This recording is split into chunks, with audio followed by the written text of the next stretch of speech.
শেষ হয়েছে ফিফা বিশ্বকাপ ফুটবলের 23তম আসর। জমকালো এই আসরে গোটা বিশ্ব থেকে ফুটবল ভক্তরা ভিড় করেছিল যুক্তরাষ্ট্রে।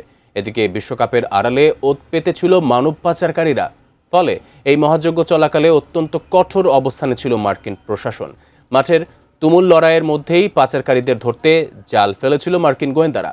আর সেই জালেই এবার ধরা পড়ল শত শত মানব পাচারকারী। বিস্তারিত ডেস্ক রিপোর্টে। দ্য গ্রেটেস্ট শো অন আর্থের জমকালো আসরকে কেন্দ্র করে ফুটবল ভক্তদের ঢল নেমেছিল যুক্তরাষ্ট্রে। ফলে নিরাপত্তা ইস্যুতে ব্যাপক তৎপর ছিল মার্কিন গোয়েন্দা সংস্থাগুলো। আর তাতেই বিধি বাম, কারণ বিশ্বকাপের আড়ালে ওত পেতেছিল মানব পাচারকারীরা। অবাক করা বিষয় হলো, বিশ্বকাপ চলাকালীন সময় মার্কিন গোয়েন্দাদের অভিযানে ধরা পড়েছে 900-রও বেশি মানব পাচারকারী। সেই সাথে উদ্ধার হয়েছে অনেক অসহায় মানুষ। এমনই চাঞ্চল্যকর তথ্য উঠে এসেছে বিভিন্ন আন্তর্জাতিক সংবাদ মাধ্যমে। এবারের ফিফা ফুটবল বিশ্বকাপ চলাকালে মানব পাচারকারীদের বিরুদ্ধে বিশাল এক অভিযান চালায় মার্কিন প্রশাসন।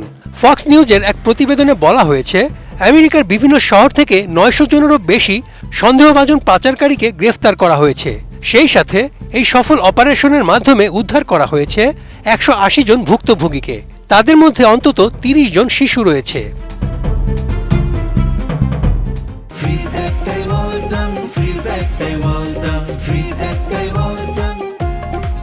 US immigration and customs enforcement বা আইসিই এই অভিযানের নেতৃত্ব দেয়।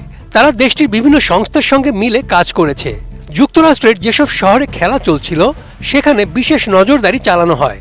ডিপার্টমেন্ট অফ হোমল্যান্ড সিকিউরিটি এক বিবৃতিতে জানিয়েছে, টুর্নামেন্টের 1 মাসে যুক্তরাষ্ট্রের বিভিন্ন অঙ্গরাজ্যে দফায় দফায় অভিযান পরিচালনা করেছে মার্কিন গোয়েন্দা সংস্থাগুলো। সেসব অভিযানেই গ্রেপ্তার করা হয়েছে এসব পাচারকারী এবং পাচারের শিকারদের। বিশ্বকাপকে কেন্দ্র করে বড় আকারের মানব পাচারের ঘটনা ঘটতে যাচ্ছে সে সম্পর্কে আগে থেকেই গোয়েন্দা তথ্য ছিল স্বরাষ্ট্র মন্ত্রণালয়ের কর্মকর্তাদের কাছে। সেই অনুযায়ী বিভিন্ন অঙ্গরাজ্যে নজরদারি এবং অনলাইন মনিটরিংয়ের পাশাপাশি আন্ডারকভার অভিযান পরিচালনা করেছে মার্কিন প্রশাসন।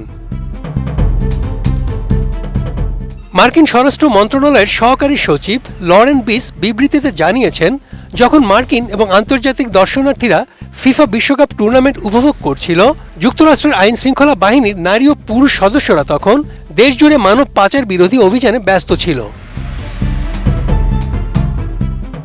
শুধু মানব পাচার নয়, নিরাপত্তা রক্ষায় অত্যন্ত কঠোর ছিলেন গোয়েন্দারা। তারা প্রায় 700টি অবৈধ ড্রোন জব্দ করেছেন। এমনকি $33 মিলিয়ন মূল্যের জাল ফুটবল সরঞ্জাম আটক করেছে গোয়েন্দা বিভাগ। সব মিলিয়ে নিরাপত্তার চাদরে ঢাকা ছিল পুরো বিশ্বকাপ আয়োজন। মানব পাচারকারীদের বিরুদ্ধে অভিযান এখনো জারি আছে বলে জানিয়েছে মার্কিন প্রশাসন। Desk report, ATN news.